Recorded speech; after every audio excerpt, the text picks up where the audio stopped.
কে তুমি? আর আমার হাত ধরে জঙ্গলের মধ্যে নিয়ে আসলে কেন? প্লিজ আমাকে ছেড়ে দাও। ফেরত দেবেই আমার কাজ শেষ করার পর, তবে আমি তোকে ছাড়বো এর আগে না। প্লিজ আমাকে ছেড়ে দাও। তোমার মতলব আমার একদমই ভালো লাগছে না। আমাকে এখান থেকে যেতে দাও। তুমি যেই হও, আমাকে কিন্তু চেনো না। ওকেও চিনি, তোর বাবাকে হাড়ে হাড়ে চিনি। আর একটা কথা ভালো করেই মনে রাগ, এত সর্বনাশ হচ্ছে তাও তোর ভাবার কারণে। মানে, কে তুমি? নেহার কথা শুনে স্বাধীন ফোনের গ্লাস অন করে নিজের মুখের দিকে তাক করে। নেহা অবাক হয়ে যায়, স্বাধীনের হাত থেকে ছুটার চেষ্টা করে, কিন্তু স্বাধীন নেহার হাত বেঁধে ফেলে। স্বাধীন, তুমি তুমি আমাকে এখানে ধরে নিয়ে এসেছো কেন? কেন ধরে নিয়ে এসেছেন এইটা একটু পরেই জানতে পারবেন। আমি ক্যামেরাটা অন করে রাখছি। কথাটা বলেই স্বাধীন উঠে গিয়ে গাছের ফাঁকা স্থানে ফোন তাদের দিকে তাকিয়ে রেখে আসে। নেহা উঠতে গিয়েও পারে না হাত পা বেঁধে রাখার কারণে। প্লিজ আমার কোনো ক্ষতি করো না। দেখো, আমি তো তোমার কোনো ক্ষতি করিনি, তাহলে তুমি আমাকে... চুপ, একদম চুপ। তোর বক বক শোনার জন্য এখানে আসি নাই। তুই তো কোনো ক্ষতি করিস নাই। তোর বাবার কারণে আমরা ঠিক মতো বেঁচে থাকতে পারছি না। তোর বাবার আমাদের উপরে নজর পড়েছে, আমাদের ক্ষতি করার জন্য উঠে পড়ে লেগেছে। কিন্তু এখানে আমার কি দোষ বলো? আমি তো তোমার বোনের মতো। তোমার বোন আর আমি একই ক্লাসে পড়ালেখা করি, ইভেন দুইজন বান্ধবী। আমি তোমাকে কথা দিচ্ছি, বাসায় গিয়ে আমি বাবাকে সব বুঝিয়ে বলবো, সব ম্যানেজ করে ফেলবো। সেই কথা বললে এখন আর কোনো লাভ হবে না। আমি যা চাই চুপচাপ তা দিয়ে দে, না হলে তোর খবর আছে। কথাটা বলেই স্বাধীন নেহার কাছে আসে, নেহার উপর থেকে ওড়না সরিয়ে ফেলে। নেহা কান্না করতে লাগে আর স্বাধীনকে কাকুতি মিনতি করতে লাগে। প্লিজ ভাই, আমার এত বড় ক্ষতি করো না। আমি কারোর সামনে মুখ দেখাতে পারবো না, প্লিজ। আমার বাবার প্রতিশোধ কেন তুমি আমার উপরে নেবে? কারণ আমি ভালো করেই জানি যে তোর বাবার দুর্বলতার একমাত্র পয়েন্ট তুই। তোর ক্ষতি হলে তোর বাবা পাগল হয়ে যায়, এটা আমি লক্ষ্য করেছি। তাই তোকে রেপ করে ভিডিও করে তোর বাবাকে ব্ল্যাকমেইল করব। প্লিজ না, আমাকে যেতে দাও। বাবার কি আমি সব বুঝিয়ে বলবো। আমি ভালো করে জানি তোকে এখন ছেড়ে দিলে তুই তোর বাবার কাছে কান্না করে সব বলে দিবি। তখন উল্টো তোর বাবা আমাদের উপর ঝাঁপিয়ে পড়বে, বাঁচতে দেবে না আমাদেরকে। এমনিতেই মৃত লাশের মতো আমাদের পরিবার বেঁচে আছে। নেহাকে আর কোনো কথা বলতে না দিয়ে স্বাধীন নেহার উপর ঝাঁপিয়ে পড়ে চিৎকার করে বলতে লাগে। নেহার চিৎকার যেন জঙ্গল পেরিয়ে কোনো লোকের কানে পৌঁছায় না। এক পর্যায়ে নেহা হাল ছেড়ে দেয়। স্বাধীনের স্পর্শগুলো তার বুকে কাটা মতল বৃত্তে লাগে। একটু পর স্বাধীন নেহার উপর থেকে উঠে দাঁড়ায়, প্যান্ট শার্ট পরিধান করে নেয়। নেহার দিকে তাকিয়ে দেখে তার শরীরে পোশাক দেয়। শরীরের অনেকটা অংশে কামড়ে দাগ লেগে আছে। মাথার চুল এলোমেলো, অনুব্রত কান্নাই করে চলেছে। এত ন্যাকামি আর করতে হবে না। সেই তো গিয়ে বাবাকে সব খুলে বলবি। এই নিয়ে পোশাক পরে নে, বাসায় যা। রাতে জঙ্গলে থাকা ভালো না, জন্তু জানোয়ার এসে আগমন করতে পারে। তুই যা আজ আমার সাথে করলি তা মোটেও ঠিক করলি না। আমি তোর বড় বোনের মতো। আর কিসের ভয় দেখাচ্ছিস? মৃত্যুর? তুই কি ভেবেছিস আমি বেঁচে থাকবো? আমি তখন জীবিত একটা লাশ, শুধু মৃত্যুর প্রহর গোনা মাত্র। তুই চলে গেলেই আমি গলায় রশি দেব। না না, সেটা করলে তো আর হবে না। তোর বাবাকে শাস্তি দেওয়া, সেই কান্না করব। একটু পর সব ঠিক হয়ে যাবে। তোর বাবাকে ছটফটিয়ে তিলে তিলে কান্না করতে দেখতে মজাই পাবো। এইটা তোকে নিয়ে ভাবতে হবে না। যা এখান থেকে। যা করার তা তো করেছিস। আর হ্যাঁ প্লিজ, আমি মারা গেলে এই ভিডিও কাউকে দেখাবি না। তখন আমি মরে গিয়েও শান্তি পাবো না। কথাগুলো কান্না করতে করতে বলতে লাগে। না, স্বাধীন বুঝতে পারে সেখান থেকে চলে গেলে নেহা সুইসাইড করবে। ভাবতে লাগলে কি করবে, তাই নেহার কাছে এসে আর হাত থেকে দড়ি খুলে দেয়। নেহা তাড়াতাড়ি করে পোশাক পরিধান করে নেয়। স্বাধীন গাছ থেকে ফোন পেড়ে ভিডিও বন্ধ করে পকেটে পুরে নেয়। পিছনে তাকিয়ে দেখে তখনই পাশে শব্দ হতে লাগে। স্বাধীন সেদিকে দৌড় দেয়, দেখে নেহা জঙ্গলের মধ্যে দিয়ে দৌড়াচ্ছে। স্বাধীন দৌড়ে গিয়ে নেহাকে ধরে ফেলে। কিভাবে দৌড়ে কোথায় যাচ্ছ? যদি মরেই যাও তাহলে আমি এত কিছু কল্পনা করেছি তার তো কিছুই হবে না। যা করার তা তো করেছিস। প্লিজ আমাকে ছেড়ে দে। এখনো খেলা শেষ হয়নি, সবে তো মাত্র শুরু। অনেক কিছু দেখার বাকি আছে। মানে, শেষ হয়নি আবার শুরু করবি? এখন যা করার তোর বাবার সামনে করব, তোকে এটা নিয়ে ভাবতে হবে না। এখন চল আমার সাথে, জঙ্গলের মাঝে অনেক ভয়ঙ্কর পশু থাকতে পারে।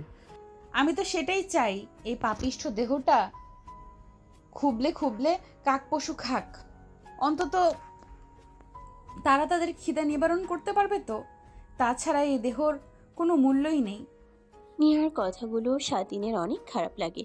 সে বুঝতে পারে নেহাকে যা করেছে তা একদমই ঠিক হয়নি। তাই নেহাকে কোলে তুলে নেয়। নেহা স্বাধীনের কাছ থেকে ছাড়া পাবার চেষ্টা করে কান্না করে। তাও স্বাধীন নেহাকে ছেড়ে দেয় না।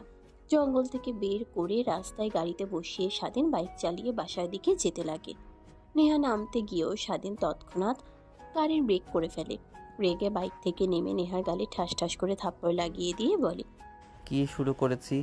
যা বলছে না তোর মরতে ইচ্ছা করছে তাই না, যা করার তা করিস। আগে বাসায় চল, তোর বাবাকে ভিডিওটা দেখাবো, তারপর তোর যা ইচ্ছে তাই করিস। এখন অন্তত চুপচাপ করে গাড়িতে উঠে বস। প্লিজ, তোর পা ধরে বলছি, এই ভিডিও বাবাকে দেখাস না। বাবাকে আমি আর মুখ দেখাতে পারবো না। নেহার কথা শুনে স্বাধীন হাসতে থাকে। তারপর বাইকে উঠে বসে নেহা পিছনে বসতে স্বাধীন তার শার্ট খুলে নেহাকে তার সঙ্গে বেঁধে ফেলে। তারপর ফুল স্পিডে বাইক চালিয়ে চেয়ারম্যানের বাড়ির সামনে চলে আসে। দরজায় দেখে অনেক মানুষের সমাগম। এমন অবস্থায় স্বাধীন গিয়ে গাড়ি ব্রেক করে। সবাই তাকিয়ে থাকে নেহার এই অবস্থা দেখে। সবাই অবাক হয়ে যায়। গেট খুলে দিতেই স্বাধীন গাড়ি নিয়ে ভিতরে ঢুকে পড়ে। গাড়ির শব্দ শুনে গাড়ির ভিতর থেকে সবাই বাইরে চলে আসে। তক্ষুনি স্বাধীন আর নেহা গাড়ি থেকে নেমে নেহার বাবা নেহাকে এমন অবস্থায় দেখে রাগে আগুন বের হতে লাগে, মাথা দিয়ে আগুন হয়ে যায়। তুই ঠিক আছিস তো? আর তোর এই অবস্থা কেন? আর কে ছেলে? নেহা তার বাবার প্রতি উত্তরে কোনো জবাব দেয় না, দৌড়ে তার মাকে জড়িয়ে ধরে কান্না করতে লাগে। নেহার মা মেয়ের এই অবস্থা দেখে কান্না করতে লাগে। তুমি কি কিছুই বুঝতে পারছো না মেয়েটার কি বেহাল দশা?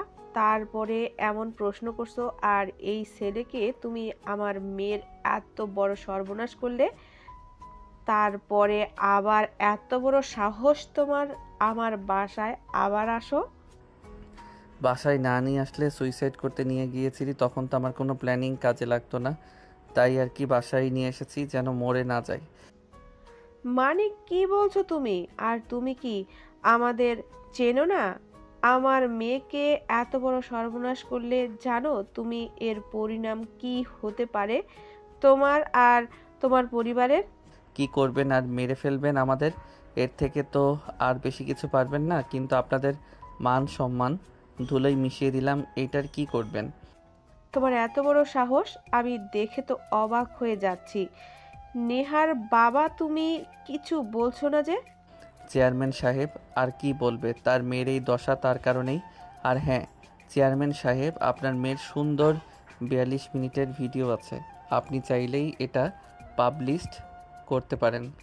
কানে কানে কথাটা বলে স্বাধীনে নেহার বাবার কাছে গিয়ে নেহার বাবা রেগে স্বাধীনের গলা চেপে ধরে।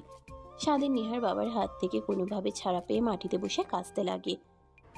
ওয়েট, বাকি কথা শুনে তারপরে না হয় যা ইচ্ছে তাই করিয়েন। চেয়ারম্যান সাহেব, আমি এমন জায়গায় ভিডিও রেখে দিয়েছি, আমি যদি আগামী 1 ঘন্টা পর পর যদি টাইম চেঞ্জ না করি, তখন অটোমেটিক অনলাইনের প্রত্যেকটা মাধ্যমে পাবলিশড হয়ে যাবে। স্বাধীনের কথা শুনে আরো রেগে যায় নেহার বাবা। মারতে গিয়েও মারে না। তখনই পাশ থেকে নেহার মা বলে, এই ছেলেকে বলছো তুমি কিসের ভিডিও? আবার 1 ঘন্টা পর টাইম চেঞ্জ না করলে পাবলিশড হয়ে যাবে। সেটা না হয় আপনার স্বামীর কাছ থেকে শুনে নেবেন। আমি আসি, প্রয়োজন হলে আবার আসবে। কথাটা বলে স্বাধীন নেহার দিকে তাকিয়ে জিহবা দিয়ে ঠোঁট বিছায়। নেহা দেখে ভয় পেয়ে তার মাকে শক্ত করে জড়িয়ে ধরে। নেহার মা রেগে যায়। স্বাধীন বের হতে যাবে বাড়ি থেকে, তখনই সবাই আটকে ফেলে। নেহার বাবার দিকে স্বাধীন তাকাতে সবাইকে নেহার বাবা চোখের ইশারা দিতে স্বাধীনকে যেতে দেয়। নেহার মা রেগে যায় মেয়ের এই দশা দেখে, আর নেহার বাবার চুপ থাকা দেখে। এখানে যা হয়েছে তা যদি বিন্দুমাত্র বাইরে পৌঁছায় তাহলে তোদের সবাইকে মেরে ফেলবো। জানি দেওয়ালেরও কান আছে, বাট যদি জানতে পারি সে দেওয়ালকে, তাহলে তার পরিবারকেও শেষ করে ফেলবো। সো বি কেয়ারফুল, আর সবাই যে যার কাজে যাও। মনে করবে একটু আগে যা হয়েছে তার কিছুই মন থেকে স্মৃতি সব মুছে ফেলো, এতেই তোমাদের ভালো হবে। কি বাবা, এত বাজে! আর আমি তো সবাইকে বলতাম আমার বাবা ওয়ান অফ দ্য বেস্ট বাবা। সবাই অনেক বাজে কথা বলতো, আমি তাদের কথায় কোনো জবাবই দিতাম না। ভাবতাম তারা হয়তো ভুল বলছে, কিন্তু আজ বুঝতে পারলাম তারাই ঠিক ছিল, আমি ভুল। এখন তোর বাবা হাড়ে হাড়ে টের পাবে গরিবদের উপর জুলুম করার পরিণতি কি হয়।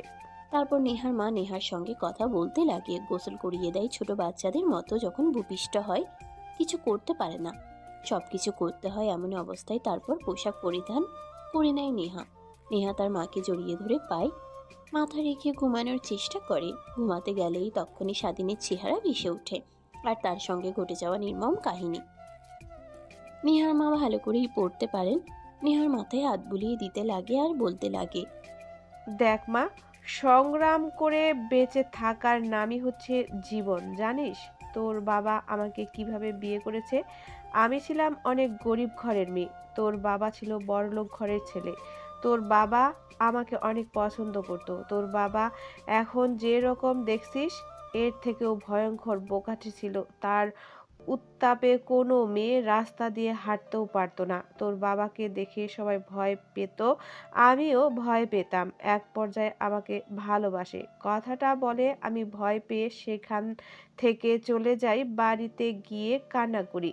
তারপরের দিন বাড়িতে ঘটক আসে আমার বিয়ের কথা নিয়ে। তোর বাবার সঙ্গে আমি রাজি হই না, আমার মা বাবাও রাজি হয় না। তোর বাবা জোর করে লোক নিয়ে গিয়ে আমাকে তুলে নিয়ে এসে বিয়ে করে ভেবেছিল জীবন দিয়ে দেব, এই বোঘাটের সঙ্গে সংসার করব না। কিন্তু ভাবলাম জীবন দিয়ে দিলে তো আর সব কিছু ঠিক হয়ে যাবে না, তাই নিজেকে শক্ত করে তোর বাবাকে ভালোবাসার জালে বেঁধেছিলাম। তারপর আমি যা করতে বলি তাই করে, যেখানেই উঠতে বলি সেখানেই উঠে, যেখানে বসতে বলি সেখানেই বসে। নেহার মা কথাগুলো বলি নেহার কোনো সারা শব্দ না পেয়ে নেহার দিকে তাকিয়ে দেখে ঘুমিয়ে গেছে। নেহার মা মুচকে একটা হাসি দিয়ে নেহার মাথা বালিশে রেখে গায়ের উপরে কাঁথা জড়িয়ে লাইট অফ করে রুম থেকে বের হয়ে যায়। দেখে এখনো বসার রুমে মাথা নিচু করে নেহার বাবা বসে আছে। তখনই নেহার মা নেহার বাবার কাছে গিয়ে বসে পড়ে। তোমাকে আগেই বলেছিলাম এসব অন্যায় কাজ ছেড়ে দাও, কিন্তু তুমি আমার কথা শোনোইনি। এইবার তো হলো, তোমার কারণে আজ আমার মেয়ের এত বড় সর্বনাশ হলো। আমি আমার ভুল বুঝতে পারছি, কিন্তু এখন কি করব কিছুই তো বুঝতে পারছি না। সব মাথার উপর দিয়ে যাচ্ছে। তুমি কিছু বলো। কেন, কি করবে বুঝতে পারছো না? এত বড় চেয়ারম্যান, এতগুলো গ্রাম তোমার কথায় উঠবোস করে, আর তুমি কিনা কি করবে ভাবতে পারছো না? নেহার মায়ের কথায় নেহার বাবা মাথা দিয়ে না জানায়। নেহার মা রেগে নেহার বাবার দিকে তাকিয়ে বলে, তোমার কথা দেখে বুঝতে পারলাম তুমি ছেলেটাকে চেনো।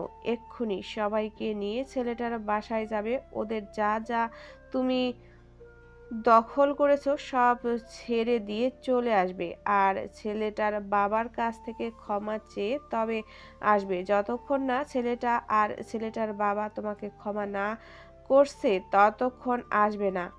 আসলে তোমাকে আর বাসার মধ্যে আসতে দেব না। আচ্ছা ঠিক আছে, কিন্তু আমি চেয়ারম্যান হয়ে একটা লোকের সামনে মাথা নিচু করব, বিষয়টা কেমন দেখায় না? তোমার মেয়ের সম্মানের কাছে কি তোমার চেয়ারম্যানের মর্যাদা এতটা বড়? যদি তাই হয় তাহলে যাবার দরকার নেই। আমাকে আর একে মেরে ফেলো তাহলেই চলবে, তোমার সঙ্গে থাকতে চাই না। না না না, এমন করে বলছো কেন? আমি এখনই যাচ্ছি, ক্ষমা চেয়ে আসছি। যতক্ষণ না ক্ষমা করবে ততক্ষণ বাড়িতে আসবো না। এই তো বুঝতে পারছো। আর হ্যাঁ, বিশেষ করে ছেলেটার বিষয়ে সব কিছু জেনে শুনে তবেই আসবে। আচ্ছা ঠিক আছে।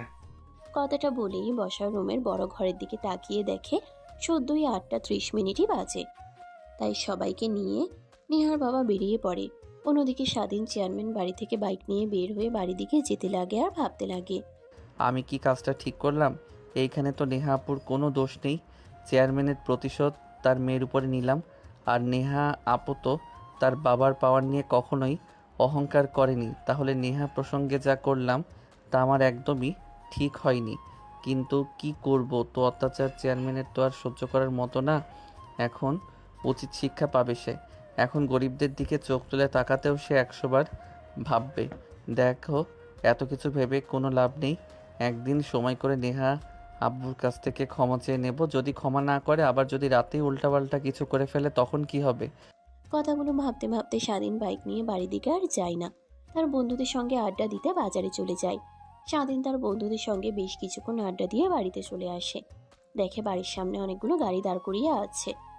স্বাধীন ভয় পেয়ে যায়। বাইকটা নিয়ে ভয়ে ভয়ে বাড়ির ভিতরে ঢুকে দেখে নেহার বাবা তার বাবাকে সব কাগজপত্র বুঝিয়ে দিচ্ছে। স্বাধীন গুটি গুটি পায়ে তার বাবার কাছে গিয়ে দাঁড়ায়। নেহার বাবা স্বাধীনের দিকে তাকায় করুণ দৃষ্টিতে। স্বাধীনের অনেক মায়া হতে লাগে। সব দলিলের পেপার বুঝিয়ে দেওয়া হলে নেহার বাবা তার সব কর্মচারীকে বাড়ি থেকে বের হয়ে যেতে বলে। সবাই চলে গেলে নেহার বাবা স্বাধীনের বাবার পা ধরে ক্ষমা চায়।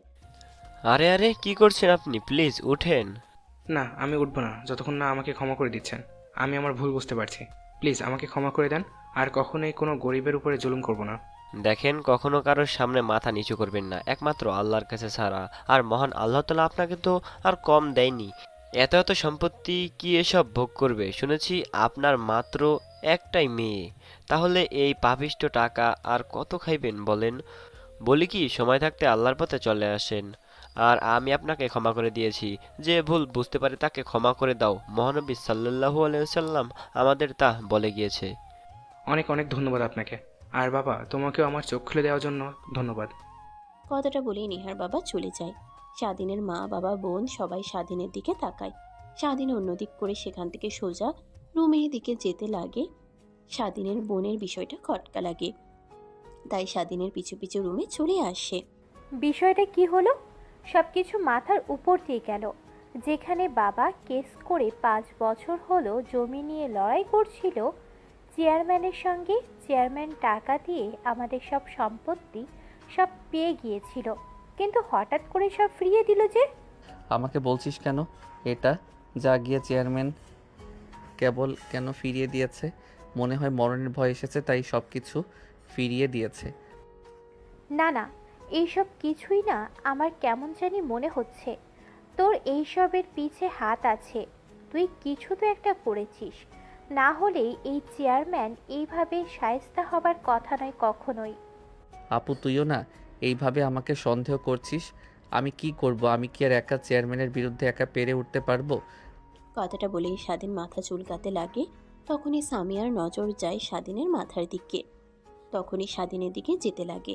স্বাধীন এটা দেখে ভয় পেয়ে যায়, তাইলে একে বলে, আপু, এভাবে আমার দিকে এগিয়ে আসছিস কেন? এইভাবে আসিস না, গা ঘেমে একাকার হয়ে আছে, গোসল করতে হবে। গোসল করে, সমস্যা নেই। এর আগেও তো ফুটবল খেলে এসেছিস, এইভাবে কথা বলিসনি। আর তোর মাথায় এটা কি? কথাটা বলেই সামিয়া স্বাধীনের মাথার চুলের উপর থেকে একটা সেফটি পিন বের করে। এইটা কি দেখতে পারছো না? Safety pin. এইটা আবার বলার কি আছে? এটা সেফটি পিন, এটা আমিও ভালো করে দেখছি, বাট তোর মাথায় কি করে আসলো? আরে আপু, আমি কি করে বলবো সেফটি পিন কিনা আমার মাথায় কি করে আসলো? মনে হয় বন্ধুদের সঙ্গে আড্ডা দিচ্ছিলাম, তখন কেউ মজা করে মাথায় লাগিয়ে দিয়েছে হয়তোবা। না না, কেউ মজা করে লাগিয়ে দেয়নি। এই সেফটি পিনটা কোথায় যেন দেখেছি। আর ওয়েট, তুই এখানে দাঁড়াতো একটু ভালো করে। তোর গা থেকে কেমন চরম দুর্গন্ধ আসছে। কথাটা বলেই সামিয়া স্বাধীনের কাছে চলে যায়। গা দিয়ে ঘ্রাণ কেমন যেন চেনা চেনা লাগে। আর সেফটি পিনটাও তখনই নেহার কথা মনে পড়ে। এমনই স্যান্ড নেহা ব্যবহার করে, আর সেফটি পিন নেহার হিসাবে লাগানো ছিল। তখনই সামিয়া স্বাধীনের কাছ থেকে খানিকটা দূরে গিয়ে দাঁড়ায়। সামিয়া ভালো করে তাকিয়ে দেখে স্বাধীনের প্যান্টে রক্ত লেগে আছে, টি শার্টের নিচের অংশেও রক্ত লেগে আছে। এটা দেখে সামিয়া স্বাধীনের দিকে বাঁকা দৃষ্টিতে তাকায়। আরে আপু, তুই এইভাবে আমার দিকে তাকিয়ে আছিস কেন? মনে হচ্ছে আমাকে তুই জ্যান্ত চিবিয়ে খাওয়াবি। দেখ, তুই সবার চোখ ফাঁকি দিতে পারলেও আমার চোখ ফাঁকি দিতে পারবি না। তোকে ভালোই ভালোই বলছি, কি হয়েছে সব কথা খুলে বল। তোর গা দিয়ে যেই স্মেলটা আসছে এটা নেহার পারফিউমের। আর সেফটি পিন যেটা, ওটাও নেহার হিজাবে লাগানো ছিল। আর তোর প্যান্ট টি শার্টে রক্ত লাগানো। আর চেয়ারম্যান এইভাবে সব কিছু কীভাবে মেনে নিল? বাবাকে সব জায়গা লিখে দিয়ে গেল, যেখানে বাবা তার বিরুদ্ধে মামলা করে কিচ্ছু পায়নি। দেখ, আমার কাছ থেকে কিছু লুকাস না, তাহলে তোর খবর আছে। স্বাধীন বুঝতে পারে না কি করবে। মাথায় হাত দিয়ে চুলকাতে লাগে আর নিচের দিকে তাকিয়ে ভাবতে লাগে। এই যা, ধরা পড়ে গেলাম। এখন কি বলবো? আপুকে যদি বলি, আপু তো আমাকে মেরে ফেলবে। কিন্তু কি বলবো? মিথ্যা কথা বললেও আবার ধরা পড়ে যাব। কিরে, কথা বলছিস না কেন? আমি কি বলেছি তোর কানে যাচ্ছে না? কি করেছিস তুই নেহার সঙ্গে? সামিয়ার কথা শুনে স্বাধীন ভয় পেয়ে যায়, ঢোক গিলতে লাগে। পাশে থাকা টি টেবিল থেকে পানির গ্লাস নিয়ে ঢক ঢক করে খেতে লাগে। সামিয়া এসব দেখে তার আর বোঝার বাকি নাই কি হয়েছে নেহার সাথে। রাগ হতে লাগে, তারপরেও স্বাধীনের মুখ থেকে সত্যিটা শুনতে চায়। কিরে, বলছিস না কেন? তোর কাছে কি জিজ্ঞাসা করছি? দেখ, সত্যি কথা বলবি। তুই যদি চালাকি করিস আমার সাথে তাহলে তোর কিন্তু খবর আছে। মানে আপু, আমি কি করব নেহা আপুর সাথে? আর তুমি যা ভাবছো তা একদমই নয়। কিভাবে যে মাথায় এসে ক্লিপ লাগলো আর প্যান্টের রক্ত লেগে আছে। বন্ধুদের সঙ্গে বসেছিলাম, আর তুমি তো জানো রিফাত পান খায়, ওর হয়তোবা পিক লেগেছে। দেখ, আমাকে শিখাতে আসিস না। আমি ভালো করেই জানি কোনটা রক্ত আর কোনটা পানের পিক। সত্যি কথা বলবি নাকি মা বাবার কাছে গিয়ে বলবো? না না আপু, মা বাবাকে বলিও না। আমি তোমাকে সব সত্য কথাই বলছি। প্লিজ, তুমি আমাকে ভুল বোঝো না। আমার মাথা ঠিক ছিল না। বাবাকে দেখেছি কান্না করতে, তাই মাথা ঠিক ছিল না। আমার ভুল করে ফেলেছি আপু। তারপর স্বাধীন সামিয়াকে সবকিছু বলে। সামিয়া শুনে অবাক হয়ে যায়, তার ভাই এত জঘন্য একটা কাজ করতে পারে। মাথায় হাত দিয়ে বসে থেকে ভাবতে লাগে। একদম তুই আমার কাছে আসার চেষ্টা করবি না। আজ থেকে তুই আমার ভাই না। যা এখান থেকে সর। আপু প্লিজ আমাকে ক্ষমা করে দাও। আমি আমার ভুল বুঝতে পারছি। নেহা আপুর সাথে যা করেছি তা ভুল ছিল আমার। তোর সঙ্গে কথা বলতেও এখন আমার রুচিতে বাজছে। যা এখন এখান থেকে সর। গোসল করে আয়। এই শরীর নিয়ে ঘুমাচ্ছিস, তো লজ্জা করছে না? এখন আমি নেহার সামনে কি মুখ নিয়ে দাঁড়াবো? আমার ছোট ভাই এত বড় একটা কাজ করে ফেলবে কখনো ভাবতেও পারিনি। সামিয়া এসবই ভাবছিল। স্বাধীনের গোসল করা শেষ হলে বাহিরে বের হয়ে আসে। স্বাধীন দেখে তার বোন নিচের দিকে তাকিয়ে কি যেন ভাবছে। গোসল করা শেষ হলে পোশাক পরিধান করে খাটের উপরে বসে ফোন দেখছিল। এমন সময় সামিয়া বলতে লাগে, তুই যা করেছিস একদমই ঠিক করিসনি। ওর ফল তোকে একদিন না একদিন ভোগ করতেই হবে। আমি বাবা মাকে গিয়ে সব বলে দেব তাদের গুণধর ছেলে কতটা খারাপ হয়ে গেছে। না আপু প্লিজ না। মা বাবাকে কিছু বলো না, তারা শুনলে অনেক কষ্ট পাবে। আপু, আমি আমার ভুল বুঝতেই তুমি আমাকে যা করতে বলবে আমি তাই করব। ঠিক কিছুই করতে হবে না, তুই চুপচাপ করে থাকবি। যা করার আমি করব। আর শোন, বাহিরের কাউকে যেন বলিস না। আছে আপু। কথাগুলো বলে সামিয়া চিন্তিত হয়ে রুম থেকে বের হয়ে যায়। অন্যদিকে নেহার বাবা স্বাধীনদের বাড়ি থেকে বের হয়ে বাসায় চলে যায়। বসার রুমে বসে থাকে, দেখে নেহার মা বসে আছে। নেহার বাবাকে দেখে নেহার মা প্রশ্ন করে, গিয়েছিলে ছেলেটার বাড়িতে আর সব কিছু দিয়ে এসেছো যা যা চেয়েছে? হ্যাঁ, দিয়ে এসেছি। এখন কি করবে? মেয়েটার এই অবস্থা যদি কেউ ফোন করে বুঝতে পারে তাহলে তো আমার মান সম্মান সব চলে যাবে। আমি বলি কি, বিয়ে দিয়ে দেই, মেয়ের এটাই ভালো হবে। সেটাই করো। আচ্ছা, তোমাকে যে বলে এসেছিলাম ছেলেটার বিষয়ে জানতে, তুমি কি জেনে এসেছো কিছু? শুনেছি অনেক ভালো আর ভদ্র ছেলে, কিন্তু ভালো ভদ্র ছেলে হলে কি কখনো কোনো মেয়েকে ধর্ষণ করতে পারে? আমার মেয়ের দিকে তাকিয়েছিল না ও? ওর তো একদিন না একদিন আমি মেরে ফেলবো। দেখো, মাথা গরম করো না। একটা বার তুমি ছেলেটার জায়গায় দাঁড়াও। তার বাবার সঙ্গে তুমি যা যা করেছো, ছেলেটার রেগে তোমার মেয়ের সঙ্গে উল্টাপাল্টা কাজ করেছে তোমার কারণে। আমার মেয়ের এই অবস্থা হয়েছে, সেখানে ছেলেটার নয়, তুমি দোষী, তোমার দোষ। ছেলেটা যেহেতু ভালো, তাহলে আমি বলি কি, নেহার ওর সঙ্গে বিয়ে দিয়েই দেই। কি আজ পর্যন্ত তোমার সব কথা শুনে এসেছি, কিন্তু তুমি যা বললে আমি তা কখনোই করতে পারবো না। ওর মতো ফকিনীর বাচ্চার সঙ্গে আমার মেয়ের বিয়ে দিতে পারবো না। এই কথাটা আমি তোমার রাখতে পারবো না। আমি বৌমার বন্ধুকে কথা দিয়েছিলাম তার ছেলের সঙ্গে আমার মেয়ের বিয়ে দিব। তাদের ফোন করে বলেছি আগামীকাল চলে আসবে।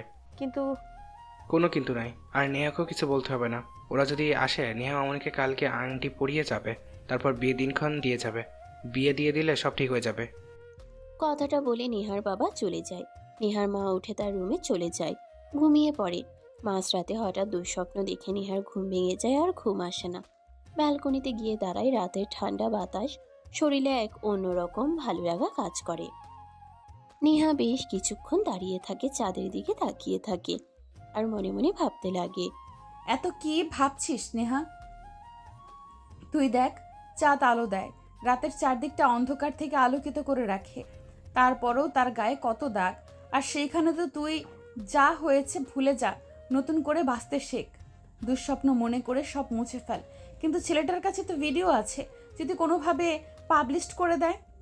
না না, মনে হয় না ভিডিওটা পাবলিশ করবে। বাবাকে যা বলেছে, বাবা তো মনে হয় কথা মতো কাজ করবে। এত আর ভাবতে পারছি না। কথাটা বলেই নেহা মাথা চেপে ধরে ব্যালকনিতে থাকা দোলনায় বসে পড়ে। বসে থাকতে থাকতে কখন যে ঘুমিয়ে যায় বুঝতে পারে না। সকালের আলোয় আর আজানের শব্দে নেহার ঘুম ভেঙে যায়। নেহা ব্যালকনি থেকে উঠে রুমে চলে যায়। ওয়াশরুমে গিয়ে গোসল করে রুমে এসে জায়নামাজ বিছিয়ে নামাজ পড়ে নেয়। মোনাজাতে কান্না করতে করতে ক্ষমা চায়। ঠিক তখনই নেহার মা নেহার রুমে প্রবেশ করে। নেহা তাড়াহুড়ো করে নামাজ শেষ করে তার মাকে প্রশ্ন করে, মা, তুমি এত সকালে আমার রুমে কি করছো? মারে, তোকে একটা কথা বলতে এসেছি। মেয়েদের জীবন চিরস্থায়ী নয়, তাদের স্বামীর বাড়ি যেতে হয়। আর তোর বয়স তো কম হয়নি, তোর বিয়ে দেব তোর বাবা বলছে। আমি অনেকবার মানা করেছি মেয়েটার মানসিকভাবে ঠিক হোক, কিন্তু আমার কোনো কথাই শুনেনি। কিন্তু মা, আমি এখন বিয়ে করতে পারবো না, মেন্টালি প্রিপেয়ার্ড না। বাবাকে গিয়ে বলো। দেখ মা, তোর বাবাকে অনেক বুঝিয়েছি, সে আমার কোনো কথাই শুনছে না, বিয়ে দিয়ে ছাড়বে মনে হয়। তাই তোকে বলতে আসলাম, আজকে ওনারা আসবে যে কোনো সময় তোকে দেখার জন্য। কথাগুলো বলেই নেহার মা রুম থেকে চলে যায়। নেহা চিন্তিত হয়ে খাটের উপর বসে পড়ে। ঠিক তখনই ফোনের রিং হতে লাগে। ফোনের দিকে তাকিয়ে দেখে সামিয়া ফোন করেছে। নিমিষেই রাগ হতে লাগে, মনে মনে ভাবতে লাগে। সামিয়ার তো কোনো দোষ নেই, বড় ভাই আমার সাথে উল্টাপাল্টা কাজ করেছে। এখন যদি আবার আমি স্বাধীনের মতো স্বাধীনের রাগ তার বোনের ওপর খাটাই, কেমন দেখায় না? চাও, ওয়েট, ফোন রিসিভ করছি, কি বলে শুনি। কথাটা ভাবতেই আবার ফোনে রিং হতে লাগে। নেহা ফোন রিসিভ করে কানের কাছে ধরে, কিছুই বলে না। তখন ওই পাশ থেকে সামিয়া বলতে লাগে, কেমন আছিস? হ্যাঁ আছি, আলহামদুলিল্লাহ ভালো। দেখ, আমি সব জানতে পারছি। তোর সঙ্গে যা হয়েছে তা একদমই ঠিক হয়নি। কিন্তু আমার ভাইকে তুই বিশ্বাস কর, মোটেও এমন না, অনেক ভালো একটা ছেলে। কিন্তু বাবার কান্না করতে দেখে ওর রাগ উঠে যায়, তাই তোর সঙ্গে এই কাজ করে ফেলে। দেখ, আমি তোর সাথে কথা বলছি কি মুখ নিয়ে তা নিজেও জানি না। কিভাবে যে তোকে বলবো আমার ভাইকে তুই ক্ষমা করে দে, আর তুই যে শাস্তি দিতে চাস দিতে পারিস। না, সমস্যা নেই, আমি বুঝতে পারছি আর ক্ষমা করে দিয়েছি। একটা কাজ করতে পারবি তুই? আসার সময় দোকান থেকে দড়ি কিনে নিয়ে আসতে পারবি? কি বলছিস তুই এইসব উল্টোপাল্টা কথা? দেখ, সুসাইড করলেই সব সমস্যার সমাধান হয় না। তুই কি চাস আমাকে বল। কাল আমার সাথে এমন বড় দুর্ঘটনা ঘটে গেল, আর বাবা কিনা উল্টো আমার বিয়ে ঠিক করেছে। আজকে তারা দেখতে আসবে, 15-20 দিন পর আবার বিয়ে হবে। বাবাকে বলেও কোনো লাভ হচ্ছে না, কি করব কিছুই বুঝতে পারছি না। সামনে শুধু একটা পথই ফাঁকা দেখতে পাচ্ছি আমি। তাহলে এখন তুই কি চাস বল আমাকে, আমার সাধ্যমতো চেষ্টা করব। আমি নিজেও জানি না কি চাই। এই পাপিষ্ঠ শরীরটা আর অন্য কাউকে বোঝা হিসেবে দিতে পারবো না। আচ্ছা ওয়েট, আমি আসছি তোর বাড়িতে। কথাটা বলেই সামিয়া ফোন রেখে দেয়। রুম থেকে বের হতে যাবে তখনই স্বাধীনের সঙ্গে ধাক্কা লাগে।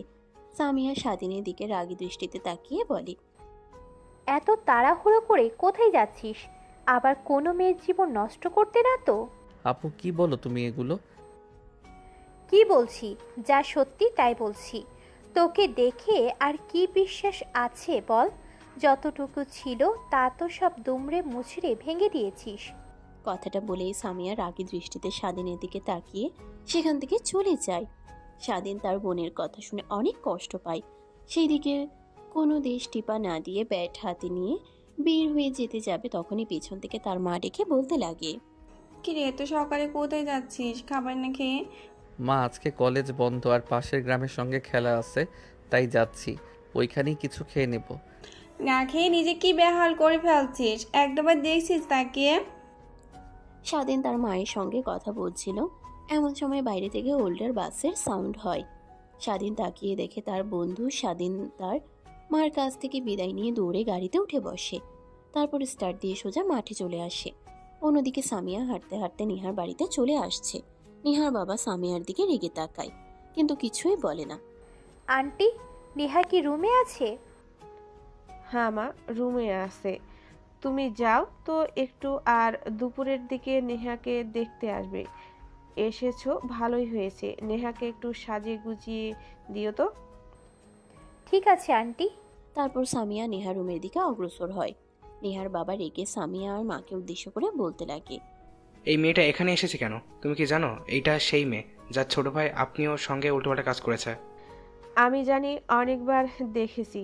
সামিয়া মামুনিকে বাইরে থেকে নিয়ে গিয়েছে, আর মেয়েটা কিছু জানে না। মনে হয় জানলে কখনোই আসতো না। না জানলেই ভালো। আর আমার কিন্তু বিন্দুমাত্র একে বিশ্বাস হয় না। তোমার মেয়েকে আবার যেন উল্টোপাল্টা কিছু না বোঝায়। দেখো, বিষয়টা তুমি খেয়াল রেখো এদিকে। কথাটা বলেই নেহার বাবা জরুরি কাজে ইউনিয়ন পরিষদে চলে যায়। অন্যদিকে সামিয়া নেহার রুমে গিয়ে দরজায় কড়া নাড়ে। কে? আমি সামিয়া। ও, তুই এসেছিস? আয় তাহলে, রুমের দরজা খোলা আছে। তারপর সামিয়া রুমে এসে দেখে নেহা খাটের উপরে বসে আছে আনমনা হয়ে। সামিয়া নেহার পাশে বসে পড়ে। কি বলবে নেহাকে ভাষা খুঁজে পায় না। দেখ, তোকে কিভাবে সান্ত্বনা দেব তার ভাষা আমার কাছে নেই। আমার ভাই এত বড় কাজ করবে আমি কখনো ভাবতেও পারি নাই। বাদ দে, আমার কপালে ছিল এটা। একে তো এত বড় দুর্ঘটনা ঘটে গেল আমার সাথে, তারপর আবার বাবা আমার বিয়ে ঠিক করেছে তার বন্ধুর ছেলের সাথে। কেন? ঠিকই তো করেছে আঙ্কেল। যার সিদ্ধান্ত নিয়েছে তোর ভালোর জন্যই নিয়েছে। সব কিছু ভুলে সুখে সংসার কর, এই দোয়া করি। কিন্তু আমি তো তোর ভাইকে ছাড়া অন্য কাউকে বিয়ে করতে পারবো না। মানে কি বলছিস তুই? তোর মাথা ঠিক আছে? আমার ভাইকে বিয়ে করবি মানে? দেখ, মনে উল্টোপাল্টা চিন্তা একদমই আনিস না। তোর ভাই আমাকে ধর্ষণ করেছে, তোর ভাইকেই এই দেহ ভোগ করতে হবে। তাছাড়া আমি এই পাপিষ্ঠ দেহ আর অন্য কাউকে দিতে পারবো না। সামিয়ার কথা যেন হারিয়ে ফেলে। নেহার উত্তরে কি বলবে কিছুই বুঝতে পারে না, কিন্তু নেহার গম্ভীর কণ্ঠে ভয় লুকিয়ে আছে, এটা সামিয়াই স্পষ্ট বুঝতে পারে। দেখ, তোর মাথা ঠিক নেই। রুমে বসে আছিস আর আজে বাজে চিন্তা করছিস। বাহিরে দিয়ে ঘুরে আয়, দেখবি মন ফ্রেশ হবে।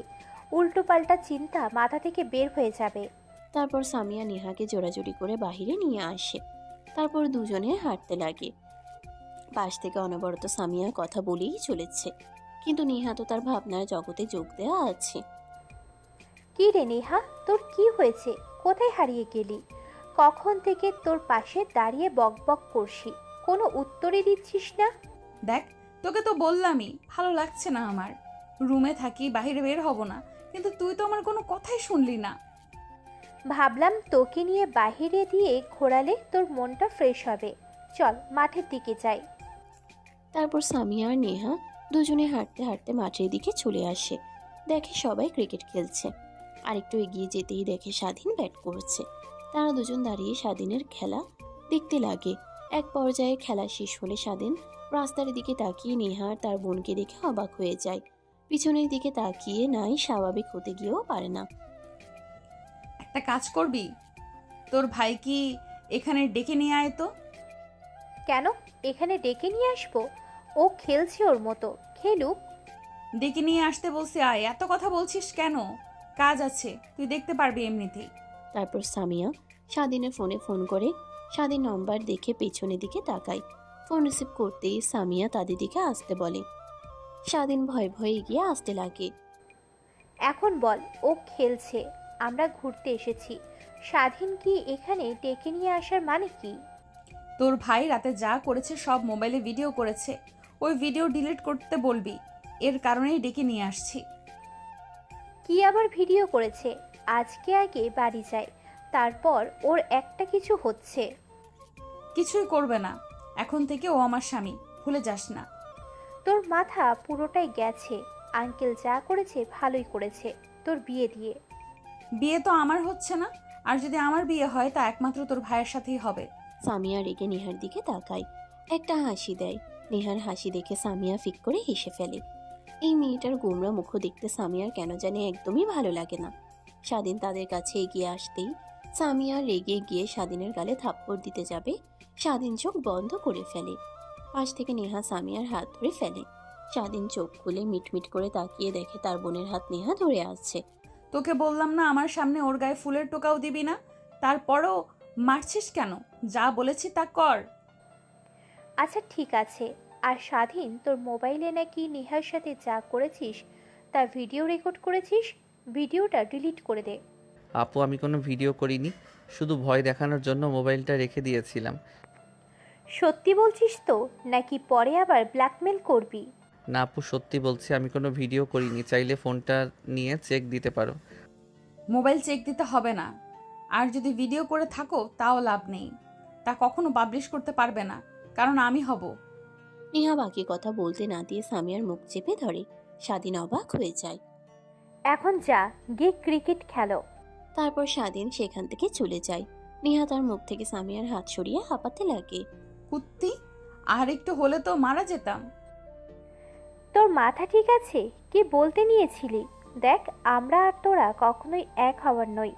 তোর বাবা একজন চেয়ারম্যান আর আমার বাবা সামান্য একজন ব্যবসায়িক ক্লাস কৃষি কাজ করে সে। তো কি হয়েছে? তোরা কি মানুষ না? আর আমাকে কি তোর পছন্দ না? আমি কি বাবার মতো রাগিয়ে অহংকারী যে আমাকে তোর ভাইয়ের বউ করা যায় না? দেখ, অবুঝের মতো কথা বলিস না। আর এর থেকেও বড় কথা হলো, আমার ভাই তোর থেকে 4 বছরের জুনিয়র। এটা কিভাবে সম্ভব হয় বল? তো কি হয়েছে? এখন তো অনেক জুনিয়র সিনিয়রের বিয়ে হচ্ছে, এটা কোনো বিষয় না। তোর মাথা পুরোটাই গেছে।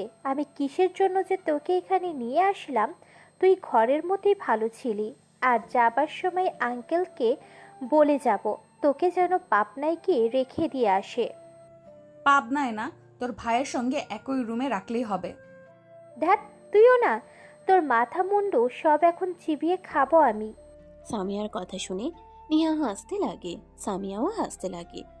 তারপরও দুজনে গ্রাম দিয়ে আরো একটু ঘোরাঘুরি করে নেহা তার বাসায় চলে আসে। সামিয়া চলে যেতে চাবে, তখনই নেহার মা ডাক দিয়ে কাছে নিয়ে আসে। আন্টি, কিছু বলবেন আমাকে? হ্যাঁ, বসে এখানে আর কোথায় যাচ্ছ? তোমাকে না বললাম নেহাকে দেখতে আসবে? তুমি নেহাকে গুছিয়ে নিয়ে আসো। তুমি তো একমাত্র নেহার বান্ধবী, আর তো কেউ নেই। না মানে আন্টি, বাড়িতে একটা ইম্পর্টেন্ট কাজ করতে হবে, মনে ছিল না, তাই আর কি। যাচ্ছি আমি সময় মতো ঠিক চলে। আচ্ছা মা, তাহলে যাও। আর আরও একটা কথা, সময় করে চলে আসবে কিন্তু। আর নেহাকে একটু বুঝিও, আমরা যা করছি তার ভালোর জন্যই করছি। কখনোই কারো বাবা মা চায় না তার মেয়ের কষ্টে থাক। ঠিক আছে আন্টি। কথাটা বলেই সামিয়া নেহাদের বাড়ি থেকে বেরিয়ে যায়। তারপর তার বাড়ির দিকে অগ্রসর হতে লাগে। সামিয়া রাস্তা দিয়ে যেতে লাগে আর ভাবতে লাগে। স্বাধীনের কারণেই হয়তো নেহাকে বিয়ে দেওয়ার জন্য আঙ্কেল আন্টি উঠে পড়ে লেগেছে। নেহার কত স্বপ্ন ছিল বড় হয়ে ডক্টর হবে, বিয়ে হলে তো আর কখনোই পারবে না। কি যে করি, আমার ভাইয়ের জন্য মেয়েটার জীবন নষ্ট হয়ে গেল। কথাগুলো ভেবে বাসার দিকে অগ্রসর হচ্ছিল, হঠাৎ রাস্তায় স্বাধীনকে দেখতে পায় সামিয়া। স্বাধীনকে পিছন থেকে ডাকতে লাগে সামিয়া। স্বাধীন পিছনের দিকে তাকিয়ে তার বোনকে দেখতে পেয়ে দৌড়ে আসে। আপু তুমি এখন এই অবেলায় কি করছো এখানে? জানো না এই রাস্তাটা ভালো না, যদি কিছু হয়ে যায় তোমার? কি আর হবে, যা তুই সবার সাথে করিস তাই হবে। আপু আমি তো আমার ভুল বুঝতে পারছি, নেহা আপুর কাছ থেকেও ক্ষমা চাইছি, তারপরেও এই কথা কেন আবার তুলছো? কোথা থেকে আসছো এই অবেলা? কোথা থেকে আর আসবো, নেহাদের বাড়ি থেকে আসছি। ওর বিয়ে ঠিক হয়ে গেছে, তাই বাড়িতে যাচ্ছি। আজকে রাতে নাও ফিরতে পারি, লেট হতেও পারে। বিয়ে ঠিক হয়েছে মানে? হ্যাঁ, বিয়ে ঠিক হয়েছে। একটা বাবা কখনোই তার মেয়ের এই সর্বনাশ হতে দেখে থেমে থাকতে পারে না।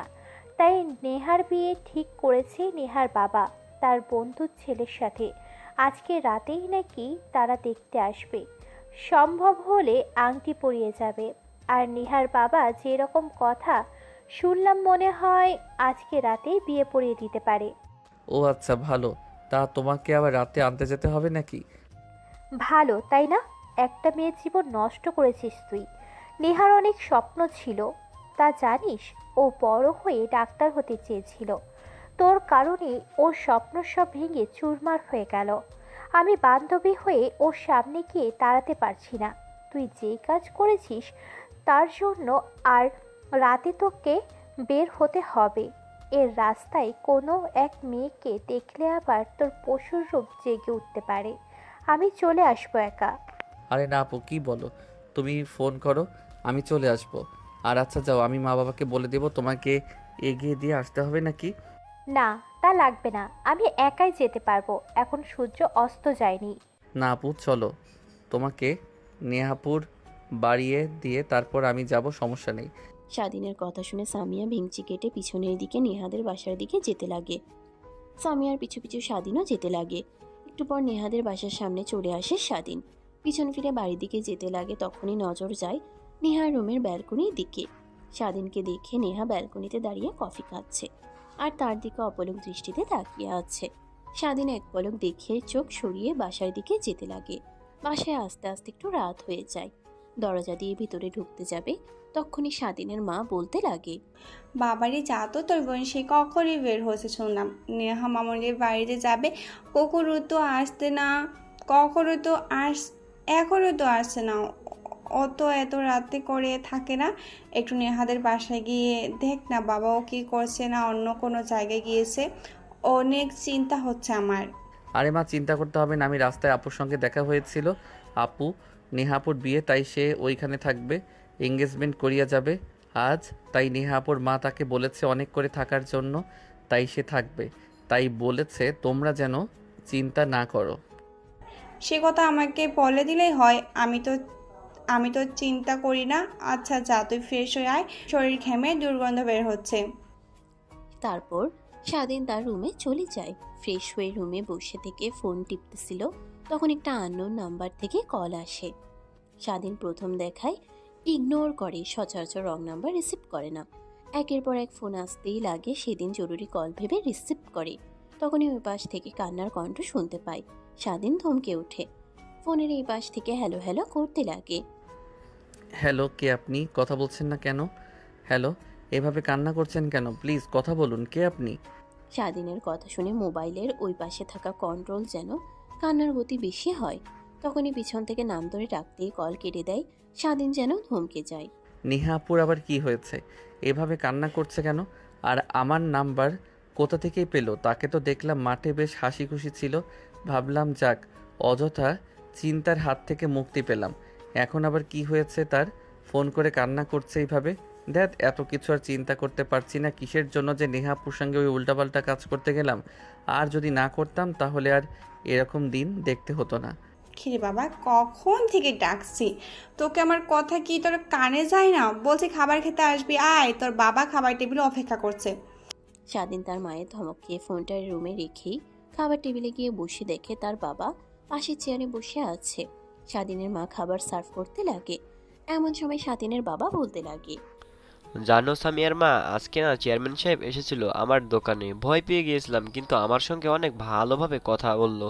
শুনলাম নেহা মামুনের বিয়ে, তার জন্য অনেক শাড়ি গহনাও কিনে নিয়ে গেল।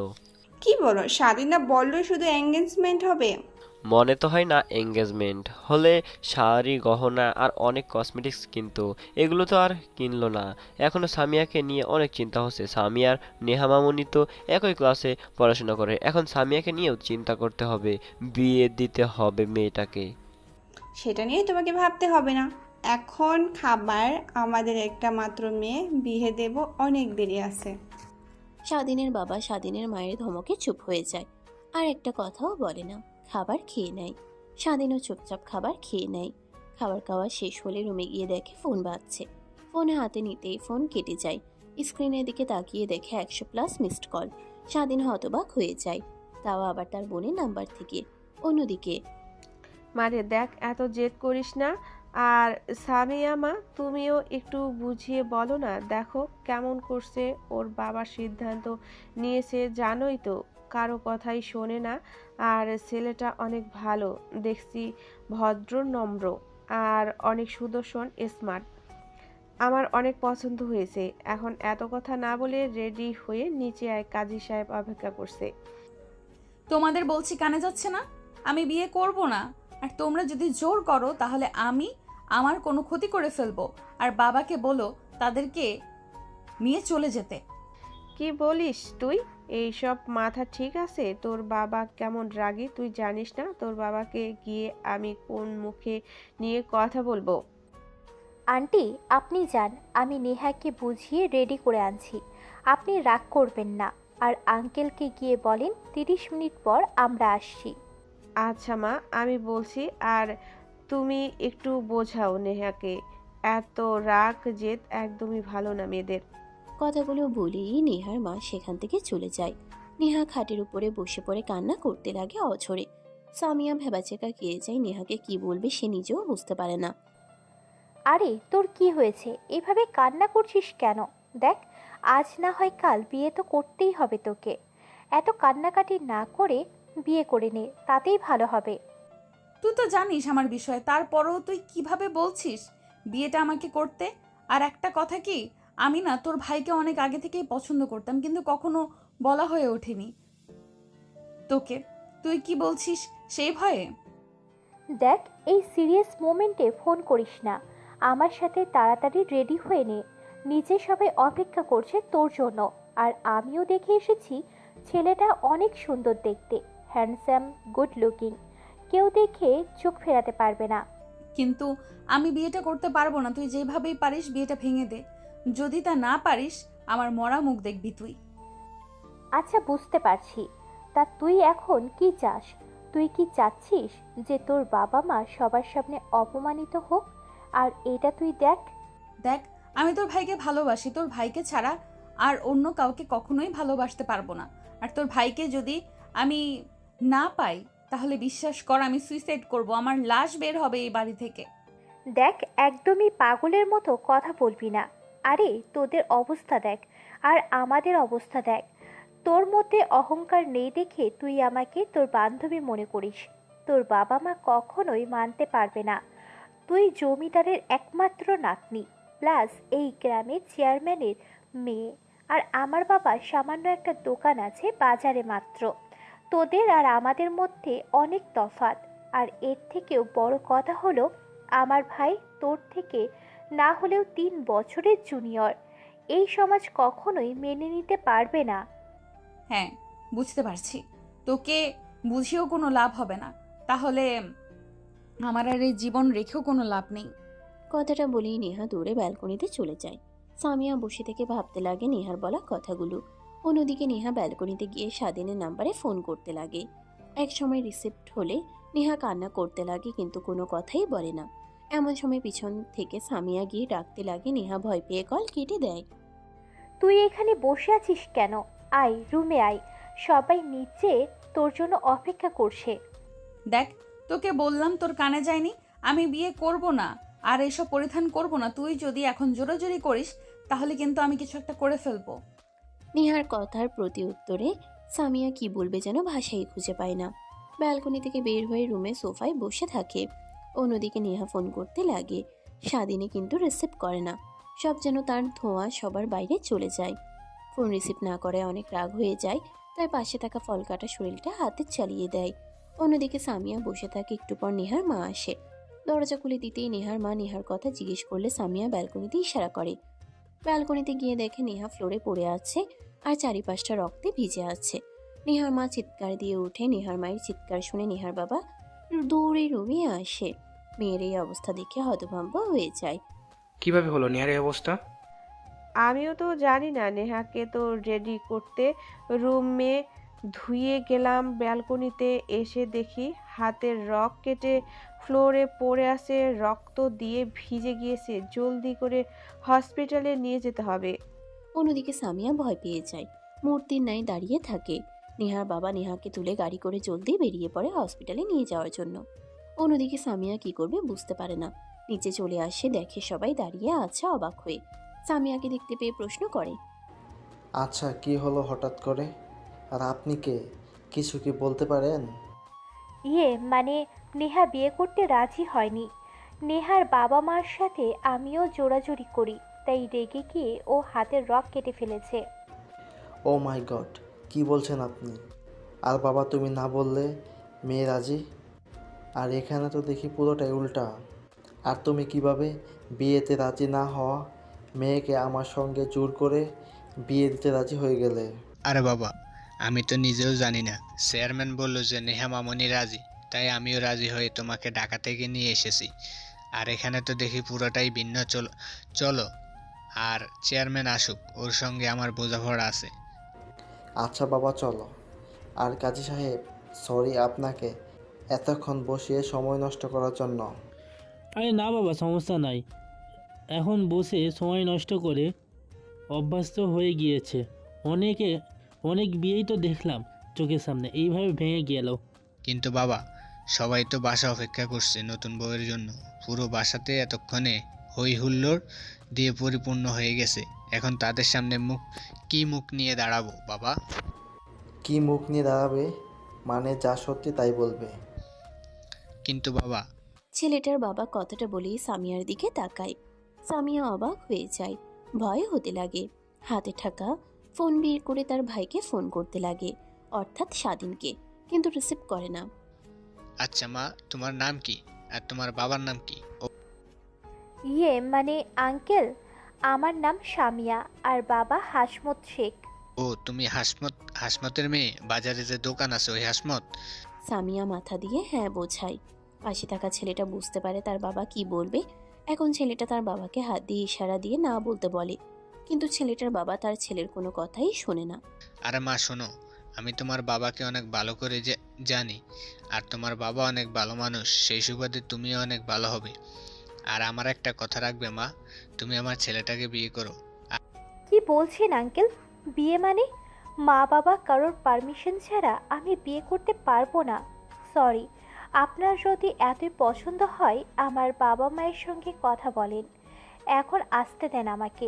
কথাটা বলে সামিয়া যেই চলে আসতে যাবে, অমনি ছেলেটার বাবা সামিয়ার সামনে গিয়ে দাঁড়ায়। পা ধরতে যাবে, এমন সময় সামিয়া পাশে সরে যায়। আরে আঙ্কেল, কি করছেন আপনি? এসব হাত পা ধরছেন কেন? আরে মা, বলো না, পুরো বাসা ভর্তি মানুষ আর সবাইকে দাওয়াত দেওয়া হয়ে গেছে।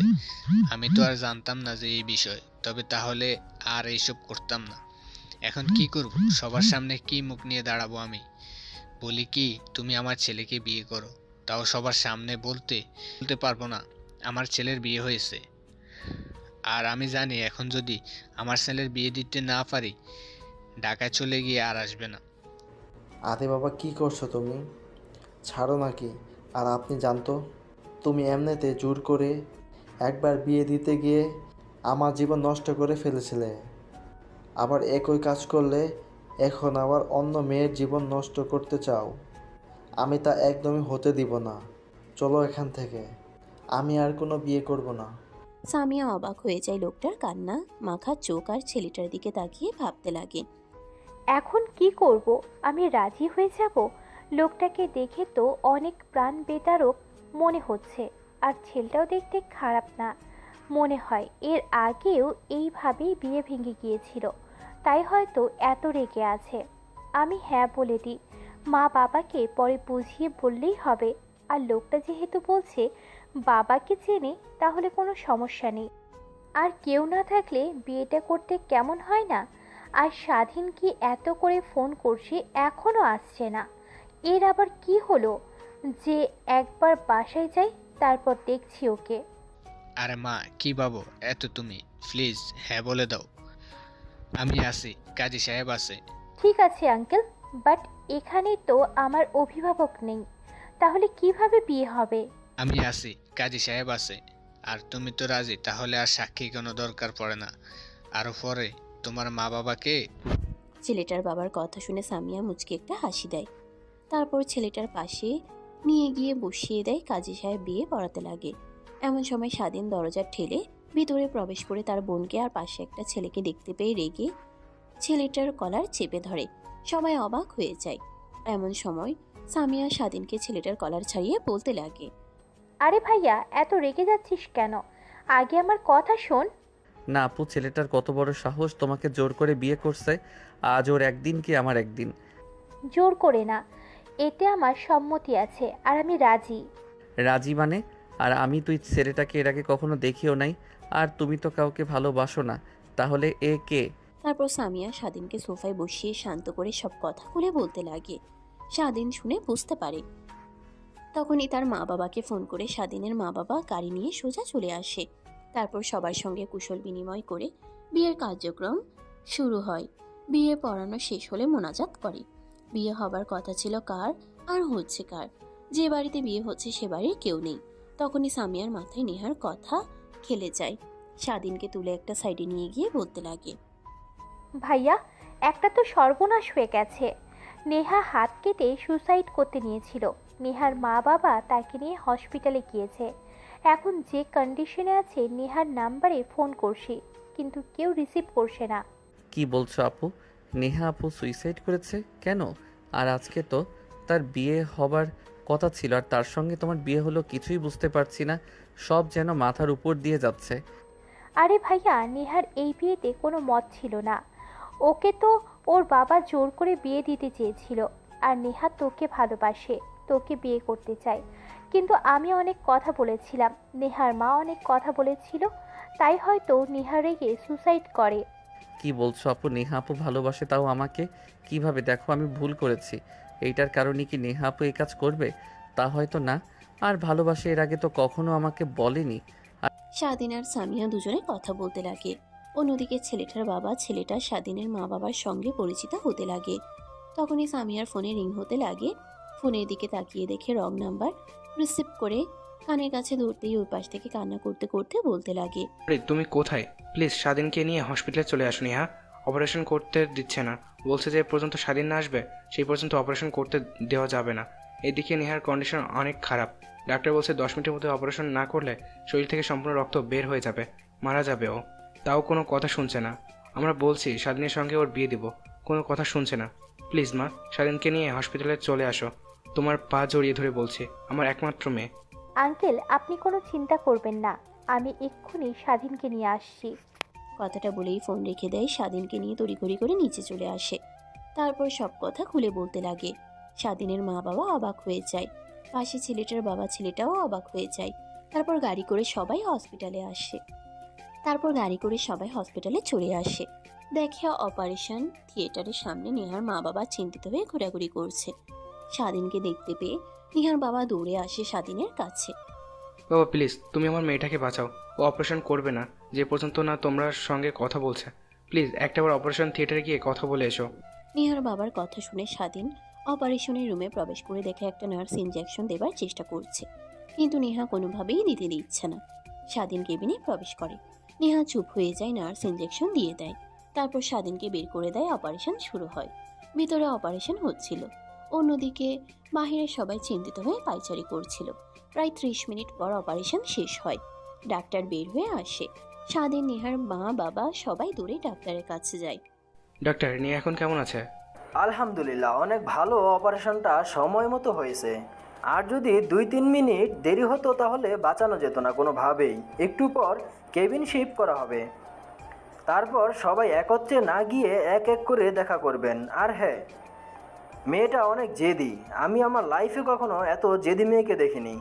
যা চায় তাই দিন, এভাবে জীবন নষ্ট করবেন না। কথাটা বলেই ডাক্তার চলে যায়।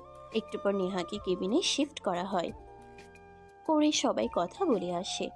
স্বাধীন যায় না। স্বাধীনের বাবা এসে স্বাধীনকে বললে স্বাধীন কেবিনে প্রবেশ করে। নেহা উঠে বসে। স্বাধীন দেখে নেহার কাছে গিয়ে বসে উঠতে বারণ করে। আরে কি করছেন? ওইভাবে উঠতে হবে না, সমস্যা হবে আপনার।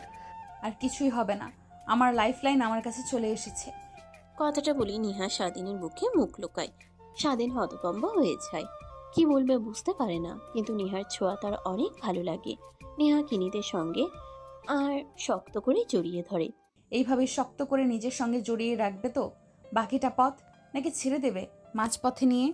যেই পর্যন্ত এই দেহে প্রাণ আছে সেই পর্যন্ত তোমাকে আর কোথাও যেতে দিচ্ছি না। এই শক্ত করে জড়িয়ে ধরছি, একটু আগলে যেতে দেব না।